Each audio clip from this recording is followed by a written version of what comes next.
इस वीडियो में हम पढ़ेंगे English class 10th literature first flight का chapter first a letter to God, जिसे जीएल फ्रेंड्स ने लिखा है।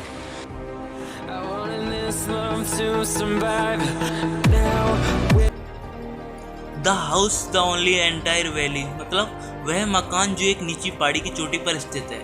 मतलब कि जो हाउस है वो ओनली अकेला है, वो एंटायर वैली मतलब पूरी घाटी में अकेला है, जो कि टॉप मतलब कि हिल के बहुत ही नीचे है। क्रेस्ट ऑफ अ लो हिल मतलब कि पूरी घाटी में अकेला स्थित है और नीची पहाड़ी की चोटी पर। इस ऊंचाई से कोई भी नदी और पके धान के खेतों को फूलों से लदे हुए देख सकता। मतलब कि यहाँ से सब कुछ दिखता है, उसके खेत वे सब दिखते हैं, जो कि अच्छी फसल का सदा वायदा करता है। जो उसकी खेती थी वो हर साल मतलब कि उसे प्रॉफिट देती थी।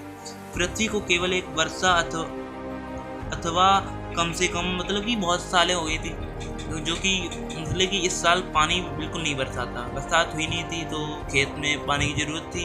वही उसमें बताया गया कि एक बौछार की ज़रूरत थी, जो आप अपने खेतों के नज़दीक से जानता था। उत्तर पूर्व दिशा में आकाश की ओर देखते रहने के सिवाय कुछ नहीं किया था। मतलब कि एक दिन वह ऐसे ही देखता रहा कि मतलब कि उसके खेत सूख रहे हैं, उससे एक दिन वो ऐसे ही बैठा रहा, अपने खेत को ही देखता रहा। अब हमें वास्तव में लगता है, मतलब वो अपने घर पे जाता है, अपनी पत्नी से कहता है कि अब हमें वास्तव में कुछ पानी प्राप्त होगा। मतलब कि उसे लगता है कि यहाँ बरसात होगी। वह औरत जो रात को खाना तैयार कर रही थी, उसने जवाब दिया, हाँ, परमात्मा ने चाहा तो बड़ी उम्र के लड़के खेत में काम कर रहे हैं, जबकि छोटे अपने घर के समीप खेल रहे थे। मतलब कि उसकी औरत कहती है कि हाँ, परमात्मा ने चाहा तो पानी बरसेगा। और उस टाइम मतलब कि सुबह जबकि मतलब बड़े बुजुर्ग थे और जवान थे, वो खेतों में काम कर रहे थे, और जो बच्चे थे वो सामने खेल रहे थे। और बुलाया, और उसने औरत ने सबको बुलाया, खाने के लिए आ जाओ। हाँ, खाने के समय बिल्कुल जैसे ही लेंचो ने भविष्यवाणी की थी, मतलब कि लेंचो ने भविष्यवाणी की थी कि हाँ, वर्षा की बड़ी बड़ी बूंदें आएंगी, मतलब कि गिरना शुरू होगी। उस टाइम लेंचो ने जो कहा था कि पानी बरसेगा, तो वो पानी बरसने लगा था। वर्षा की बड़ी बड़ी बूंदों को गिरना शुरू हो गया, मतलब कि पानी शुरू हो गया। उत्तर पूर्व दिशा में बादलों के विशाल पर्वत आ गए, और मतलब देखते देखते पानी बरसने लगा। हवा तेजी से चलने लगी, धीमे धीमे। वह व्यक्ति अपने शरीर पर वर्षा के आनंद का अनुभव करने के लिए बाहर आया, और जब वह वापस लौटा तो उसने एकदम कहा, ये आकाश से गिरती हुई पानी की बूंदें नहीं हैं। मतलब कि ये जो आकाश में पानी गिर रही हैं, ये कोई बूंदें नहीं हैं, ये नए सिक्के हैं। जो कि वर्षा की जो बड़े बूंदें हैं उसे उसने 10 सेंट का नाम दिया, 10 सेंट। आप याद रखना, जो बड़ी बूंदें थी उनको कहेंगे 10 सेंट, और जो छोटी बूंदें थी उन्हें कहेंगे 5 सेंट, मतलब 5 सेंट। क्योंकि इसमें इसलिए 10 सेंट और 5 सेंट कहा गया है, क्योंकि यार आप खुद सोचो, अगर खेत सूखे पड़े हैं, खेत में अगर पानी लगेगा तो मतलब खेत जब बड़े हो जाएंगे, उनकी कटाई होगी, फसल की कटाई होगी और बिकेगी, तो फिर खेत तो वहाँ से पैसे आएंगे। यही कह रखा है, बड़ी बूंदें 10 सेंट और छोटी बूंदें 5 सेंट, याद रखना। भाव से उसने मतलब कि अनाज इसके फलों के खेतों में देखा। उसने मतलब कि देखा कि हाँ, पानी बरस रहा है, उसके खेतों में पानी लग गया, वर्षा के आवरण से ढके हुए हैं। उसने अनाज को इसके फूलों के खेतों में देखा, हाँ, वर्षा के आवरण से ढके हुए हैं। लेकिन अचानक एक तेज हवा बहने लगी और वर्षा के साथ साथ बड़े बड़े ओले गिरना शुरू हो गए। पहले तो शुरुआत में पानी बरसता रहा, बहुत बढ़िया था, लेकिन अचानक कुछ ऐसा हुआ जो कि बड़े बड़े ओले गिरने लगे, और मतलब कि हवा चलने लगी तेज तेज। ये वास्तव में ही नए चांदी के सिक्के से मिलते जुलते थे। आप पे याद रखना, आप में क्वेश्चन पूछा जाएगा कि जो ओले हैं, मतलब कि ये ओले हैं, आइस फॉल, ये किससे कंपेयर किए गए हैं? तो आप सिल्वर कॉइन से कंपेयर किए गए, चांदी के सिक्कों से। ठीक है गाइस, याद रखना ये कि किससे, ये क्वेश्चन जरूर पूछा जाता है। जो कि देखना, हेल स्टोन, ओले, हेल स्टोन को सिल्वर कॉइन से कंपेयर किया गया है। लड़के वर्षा में भीगते हुए जमी कॉइन मोतियों को इकट्ठा करने के लिए बाहर आए। मतलब कि जो ओलों को इकट्ठे करने के लिए बाहर आए। जब ओले गिरते हैं तो आपने देखा हो कि बच्चे इकट्ठे करने लगते हैं। यह अब वास्तव में बुरा हो रहा है। मतलब कि उसके खेतों में जो ओले गिर रहे थे उससे मतलब कि पूरा खेत जो खेती थी वो बर्बाद होने लगी थी। अगर उस आदमी ने कहा कि मुझे आशा है कि ये शीघ्र ही गुजर जाएगा, मतलब कि ओले गिर रहे हैं वे तुरंत बंद हो जाएंगे, उसने सोचा। लेकिन ओले गाइस तुरंत बंद नहीं हुए। यह मतलब कि 1 घंटे तक ओले की वर्षा मतलब बरसते रहे। ओले 1 घंटे तक चले। बगीचे, पहाड़ी की तलहटी, अनाज के खेतों तथा संपूर्ण घाटी में होती रही। पूरी सब में ओले बरसते रहे। लगभग 1 घंटे तक बरसे। आपसे पूछा जाएगा कब तक बरसे रहे, तो कि 1 घंटे तक। 1 घंटे तक खेत सफ़ेद हो गया, उसे नमक से ढका हुआ देखा जा रहा है। मतलब कि जब ओले गिर चुके तो बहुत सारे, तो ऐसा लग रहा था जैसे सब में नमक ही नमक हो गया हो। पूर्ण रूप से बर्बाद हो गई। उसकी खेती सारी बर्बाद हो गई थी। पेड़ों पर एक भी पत्ता नहीं बचा।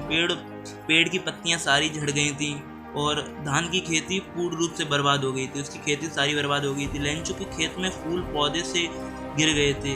जो पौधे थे उनके फूल लेंचो के खेत में गिर गए थे। लेंचो की आत्मा उदासी से भर आई थी। लेंचो बहुत ही सैड था। जब तूफान समाप्त हुआ तो वह अपने खेत के बीच में खड़े होकर उसने अपने पुत्रों से कहा, एक टिड्डी, मतलब कि सीधा सीधा बताया, उसने अपने पुत्रों से कहा अगर जो टिड्डी होती है ग्रास ऊपर, अगर वो भी खेती खाती तो इतना बर्बाद नहीं करती, लेकिन जो ओले गिरे हैं उन्होंने तो पूरा खेती बर्बाद कर डाला। इस बरस में हमें बिना अनाज के ही रहना पड़ेगा। मतलब कि उसने कहा कि इस साल अगर हमें कोई भगवान ने कुछ मतलब की मदद नहीं की तो इस साल हमें बिना अनाज के ही रहना पड़ेगा। वह एक दुखद रात थी। उसके लिए वह रात बहुत ही बड़ी थी। हमारी सारी मेहनत व्यर्थ चली गई। उसने अपने बेटों से कहा हमारी सारी मेहनत बर्बाद चली गई। ऐसा कोई व्यक्ति नहीं जो हमारी सहायता कर सके। उसने कहा ऐसा कोई नहीं कि जो हमारी सहायता कर सके।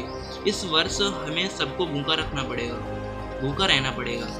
मतलब कि उसने अपने परिवार से कहा कि इस साल हमें शायद भूखा रहना पड़ेगा। लेकिन उस घाटी के मध्य में, उस एकांत मकान में रहने वालों के सभी दिलों में केवल मात्र एक आशा थी, परमात्मा से आशा। इतना अधिक मत घबराओ। मतलब कि जो उसकी पत्नी थी, उसे लेंचो को तो भगवान से बहुत आशा थी। उसकी पत्नी ने कहा कि इतनी जल्दी मत घबराओ, यदि यह एक पूर्ण विनाश की भांति प्रतीत होता है।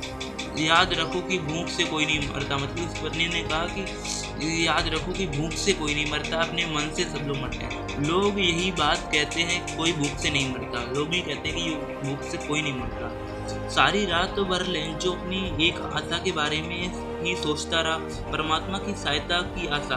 तो लेंचो सोचता था कि उसमें भगवान में बहुत ही ज़्यादा बिलीव था, जो कि सोच रहा था कि भगवान हमारी मदद करेगा, जो कि व्यक्ति की अंतर आत्मा की भांति सर्वत्र रहती है। मतलब कि वो उसकी आस्था थी एक तरीके की। लेंचो खेतों में बैल की भांति सख्त मेहनत किया करता था। लेंचो अपने खेतों में जो बैल होते हैं बहुत मतलब कि बहुत हार्ड वर्किंग मैन था लेंचो। लेकिन फिर भी वह लिखना जानता था। लेकिन वह मतलब कि लिखना जानता था, मतलब कि पढ़ा लिखा था। मतलब कि इतना तो कर ही सकता था एक लेटर लिख सके। अगले संडे को सुबह सवेरे उसने एक पत्र लिखना शुरू किया। वो मतलब कि वहाँ गया जहाँ लेटर लिख गया, तो वहाँ पर उसने एक मेल लिया, वहाँ पर लेटर लिखा जो स्वयं कस्बे से लेकर गया और इस डाक में डाल दिया।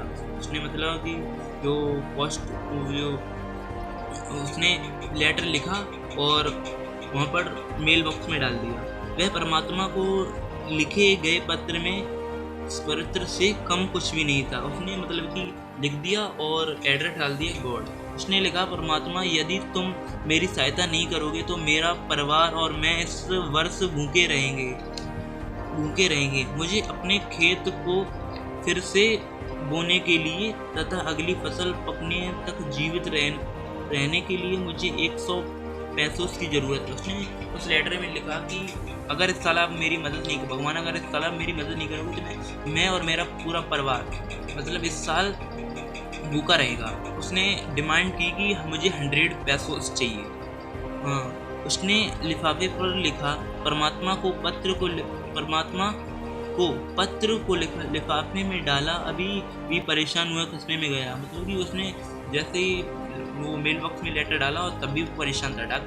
डाकघर पर उसने पत्र पर स्टाम्प लगाई, इसने मेल बॉक्स में डाल दिया। मतलब कि जो पोस्टमैन होता है उसने मेल बॉक्स में स्टैंप लगाई और उसमें डाल दिया मेल बॉक्स। डाकघर का एक कर्मचारी जो डाकिया था और डाकघर में सहायता भी किया करता था, खुले दिल से हंसते हुए अपने बॉस के पास गया और उसने परमात्मा के नाम लिखे गए पत्र को दिखाया। उसने मतलब कि जो पोस्ट मास्टर था उसने पोस्टमैन ने पोस्ट मास्टर को वो लेटर दिखाया जो कि उसमें एड्रेस डाला था गॉड।